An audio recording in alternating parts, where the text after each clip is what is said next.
मेरे भाइयों, हमारी कॉन्स्टिट्यूशन, संविधान, हमारे आयन का जो है 3 पिलर है, जिसपे जो 3 पिलर है वो ये है जुडिशरी, लेजिस्लेचर और एग्जीक्यूटिव। क्या है, मेरे साथ बोले, जुडिशरी। जुडिशरी में हमारी लॉयर्स और जजेस हैं। तो मैंने सुना है हमारे नौजवान को ये कहते हुए कि मुझे लॉयर बनना है, मुझे जज बनना है। मुझे खुशी होती है बात सुनकर। फिर हमारे एग्जीक्यूटिव हैं, जो लॉ को एग्जीक्यूट करते हैं, वो police officer, IAS officer, IPS officer हैं, जो हमारे लॉ को बनाए हुए लॉ को एग्जीक्यूट करते हैं।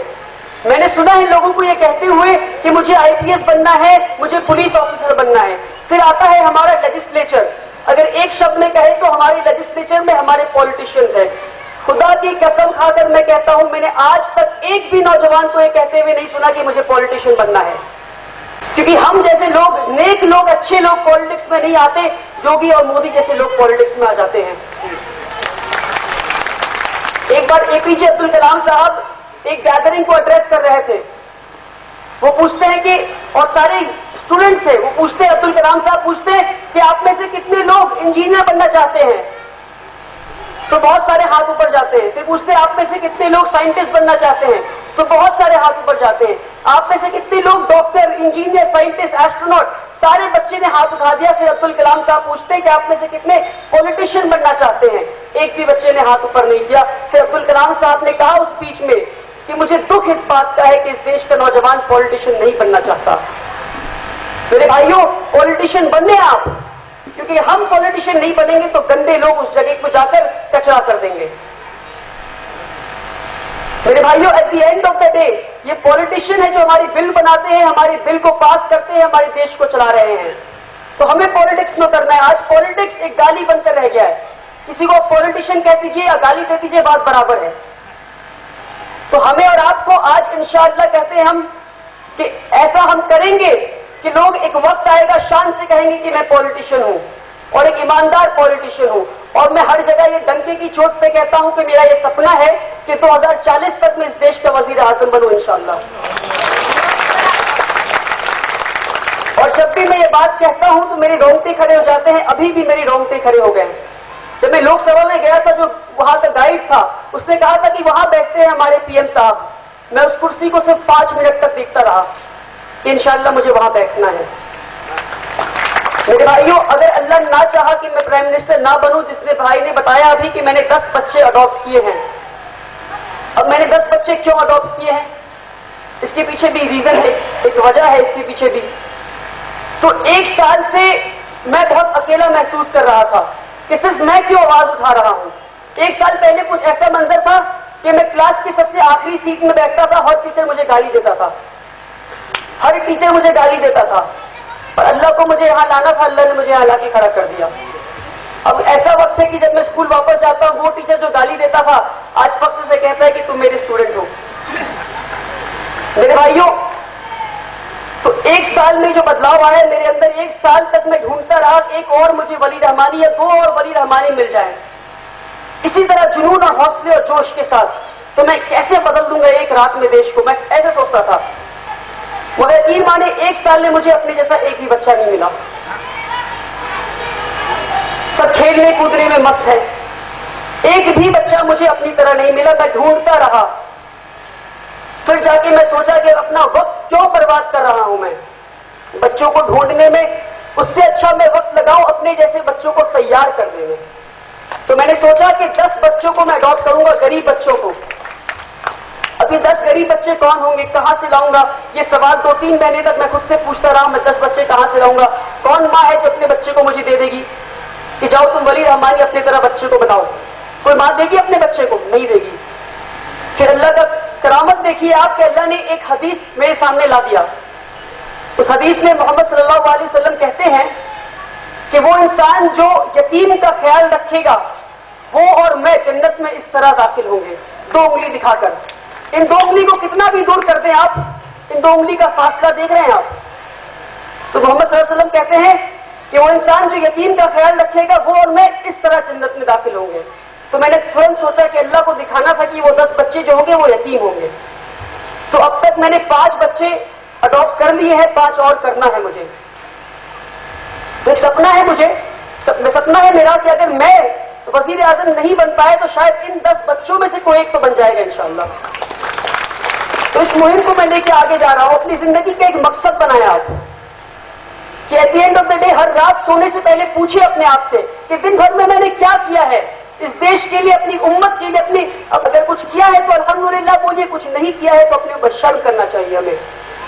सिर्फ हम, मैं खाऊंगा, मैं पहनूंगा, मैं जाऊंगा, मेरा बेटा, मेरी बेटी, मेरी मां, ये हमें हम वाला फितरत अपनाना है कि हमारी कौम, हमारा देश।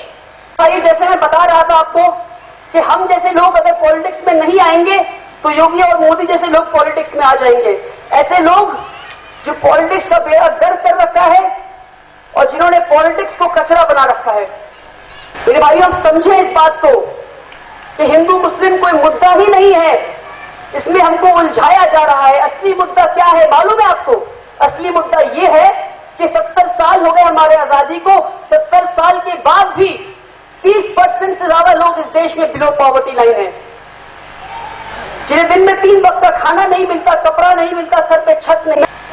देखिए अपनी गरीबी इस देश की, क्या किया हमने गरीबी को दूर करने के लिए? हमारे मोदी जी भी ऐसे आए थे, मैं गरीबी को दूर करूंगा, खुद अमीर बनते जा रहे हैं। मेरे भाइयों, हमारे देश का असली मुद्दा यह है कि 26% से ज्यादा लोग आज भी इस देश में अनपढ़, जाहिल और गंवार है, इलिटरेट है 26% से ज्यादा लोग, और उन 26% में सबसे ज्यादा मुसलमान हैं। स्ट्रक्चर कमेटी का रिपोर्ट पढ़ेंगे अगर आप, तो आपको मालूम चलेगा हाईएस्ट ड्रॉप आउट जो स्कूल से है वो मुसलमानों की है। मौलाना वली रहमानी साहब हैं, मैं वली रहमानी नहीं, मौलाना वली रहमानी साहब all India Muslim personal board के सेक्रेटरी है। उनसे कहते हैं, वली अगर तुम किसी इलाके से गुजरोगे, अगर उस इलाके में तुम्हें कचरा फेंका हुआ दिखे, एक कोने में मुसलमान कैरम बोर्ड खेलते हुए दिखे और बालकनी पे, बरामदा पे बनियान और कच्छे लग के देखे, तुम समझ जाना ये मुसलमान को इलाका है। और ये हकीकत है मेरे भाइयों, ये बात आपको चुभेगी पर ये हकीकत है। आज एक मुसलमान जो कचरा उठाता है चाहेगा मेरा बेटा भी कचरा उठाए, जो मजदूरी करता है चाहेगा मेरा बेटा भी मजदूरी करे। क्यों फंसे इसमें हम? क्यों हम मुसलमान IAS ऑफिसर नहीं बन सकते? क्यों हम वकील और जज नहीं बन सकते? क्यों हम डॉक्टर नहीं बन सकते? कुरान की पहली आयत क्या थी मालूम है आपको? इकरा। इकरा का मतलब पढ़ो, फिर भी हम नहीं पढ़ते। मेरे भाइयों, पढ़ना है हमें। मैंने भी अपनी जिंदगी के साल बर्बाद कर दिए। वो कहते हैं जब जागो तब सवेरा। आइए अहद करते हैं कि इंशाअल्लाह आज से हम जागेंगे और ऐसा जागेंगे कि इस महफिल में बैठे हर इंसान इस देश का सबसे लिटरेट इंसान बनेगा। कहिए इंशाअल्लाह। मेरे भाइयों, आज भी हम ऐसे देश में रहते हैं जहां पे एक मर्द ये चाहता है कि मुझे एक बीवी चाहिए, एक मां चाहिए, एक बहन चाहिए, पर एक बेटी नहीं चाहिए। एक बेटी नहीं चाहिए, और गलती से बेटी हो भी जाए अगर परिवार में, तो उस बेटी को हम नहीं पढ़ाएंगे, अपनी बेटियों को नहीं पढ़ाएंगे, हम अपनी बेटियों को डॉक्टर नहीं बनाएंगे, हम अपनी बेटियों को डॉक्टर नहीं बनाएंगे, पर अपनी बीवी के लिए जब डॉक्टर की जरूरत पड़ेगी तब लेडी डॉक्टर ढूंढेंगे हम। क्या बात है ये